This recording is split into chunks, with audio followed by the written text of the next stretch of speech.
Why kindness makes people disrespect you. Have you ever poured your heart out to help someone, gone out of your way, given your time and energy freely, only to feel invisible? Like your effort did not even register. You hold the door open and they walk through without a word. You lend a hand to a friend in need, and the next week they are back, demanding more, acting as if it is your duty. You consistently choose kindness, generosity, and understanding, and somehow, instead of earning respect and appreciation, you find yourself being overlooked, taken for granted, or even treated as if you are somehow less important. It is a painful paradox, is it not? The very qualities you believe should lift you up in the eyes of others seem, in practice, to make you a target for exploitation or simply fade into the background. It feels unfair, confusing, and deeply frustrating. You start to wonder if there is something fundamentally wrong with you, or if kindness is simply a weakness in this world. But what if the problem is not kindness itself?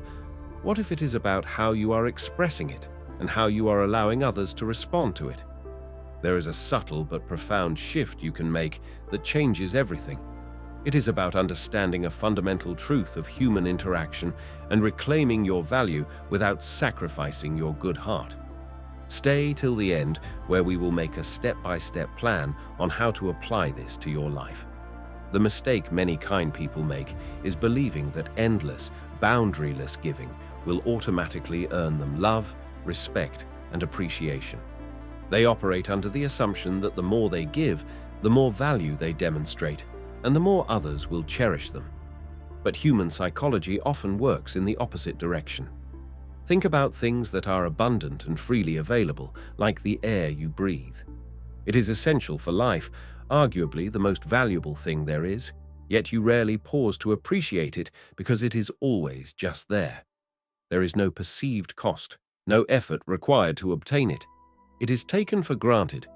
This same principle, in a twisted way, applies to kindness that is given without limits, without boundaries, and without any expectation of respect in return. When your kindness is always available, always saying yes, always bending over backwards, it can start to feel like that free air to others. They stop seeing it as a gift and start seeing it as a given. They do not need to earn it.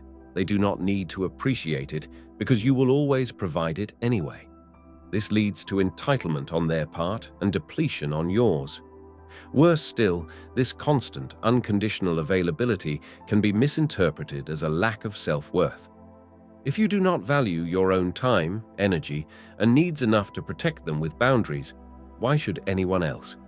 They may unconsciously or consciously perceive your lack of boundaries as a signal that you are easy to manipulate or exploit, confirming in their minds that your needs are less important than their own demands. This is how kindness, a beautiful virtue, can be twisted into a perceived weakness, leading to a lack of respect. Let me share a story about a woman named Aara. She lived in a small village and had the kindest heart imaginable.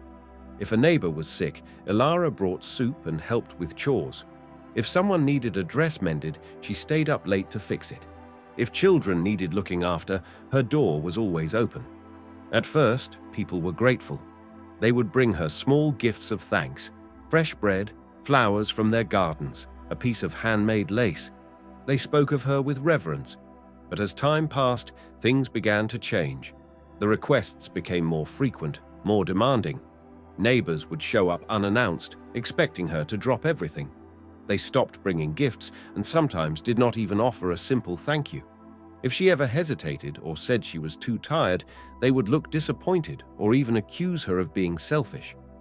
One harsh winter, Aara fell ill herself. She was weak and needed help gathering firewood and fetching water. She sent word to several people she had helped countless times. One was too busy.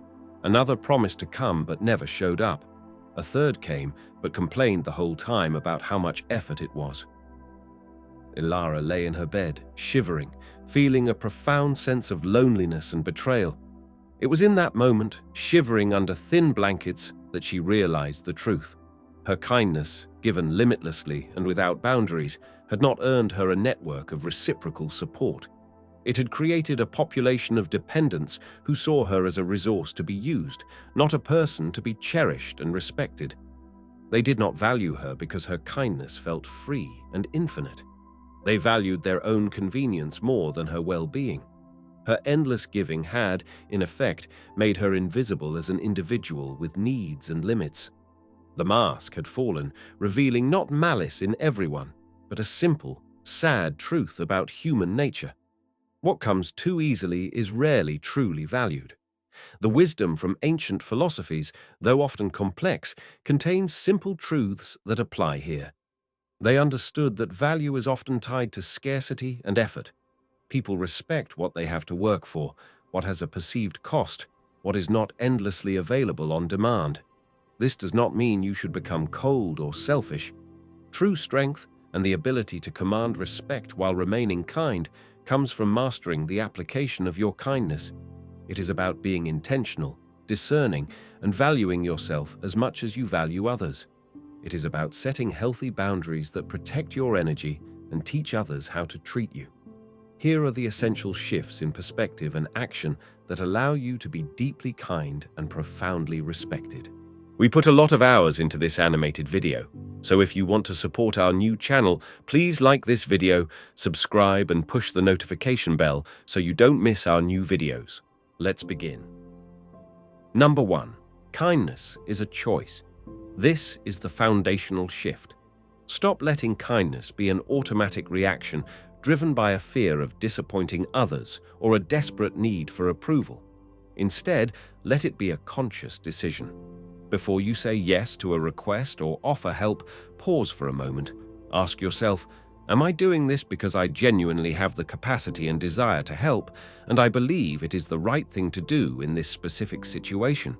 Or am I doing it out of obligation, guilt, or a fear of what they might think if I say no? When kindness flows from genuine intention and capacity, it feels empowering, not draining. When it comes from fear or obligation, it breeds resentment and signals a lack of personal agency. People sense the difference, even if unconsciously. Intentional kindness is powerful. Automatic people-pleasing is weak. Did you know that if you are currently watching this video, you are probably a visual learner? Before we get into the next part, wouldn't it be better if you had an app specially designed for visual learners like you? That's exactly what BookWatch offers. We have animated book summaries of the best non-fiction and Stoicism books like the Daily Stoic, The Obstacle is the Way, and many more. You can watch animated videos like the one you are currently watching and also ask our AI how to specifically apply each book to your life. Check out the BookWatch app in the first link in the description below. Now, let's continue. Number 2. Learn the power of no. Learning to say no is not the opposite of kindness. It is a vital component of healthy relationships and self-respect. Every time you say yes to something you do not have the time, energy, or desire for, you are saying no to yourself. You are depleting your own resources and reinforcing the idea in others that your time and energy are less valuable than their requests. Saying no sets a boundary. It communicates that you have limits, that your time is valuable, and that you are not endlessly available. You do not need elaborate excuses or apologies. A simple, clear, "I cannot do that right now," or "that does not work for me," is sufficient. The initial discomfort you might feel is temporary, but the respect you gain, both from yourself and eventually from others, is lasting. Your yes becomes infinitely more meaningful when people know you are capable of saying no. Number 3. Reward appreciation, not entitlement. Observe how people react to your kindness. Do they express genuine gratitude and respect for your time and effort? Or do they act as if they are entitled to your help, perhaps even becoming demanding or unappreciative? Direct your kindness towards those who value it. When someone shows sincere appreciation, it feels good to help them, and you are more likely to do so again. This reinforces positive behavior in the relationship. Conversely, if someone consistently acts entitled, demands your help, or shows no gratitude, recognize that continuing to give to them is enabling their poor behavior and devaluing yourself. It is not unkind to withdraw your unlimited availability from someone who takes you for granted. You are teaching them and yourself about the value of respect and appreciation in relationships. Your kindness is a valuable resource. Invest it wisely in fertile ground, not rocky soil. Number 4, command presence, not approval. Stop trying to win people over by being endlessly nice and agreeable. Seeking constant approval makes you dependent on others' opinions and often leads to compromising your own needs and values. Instead, focus on commanding presence through self-respect, integrity, and clear communication. Stand tall in your own worth. Speak your truth calmly and clearly. Set your boundaries with quiet confidence.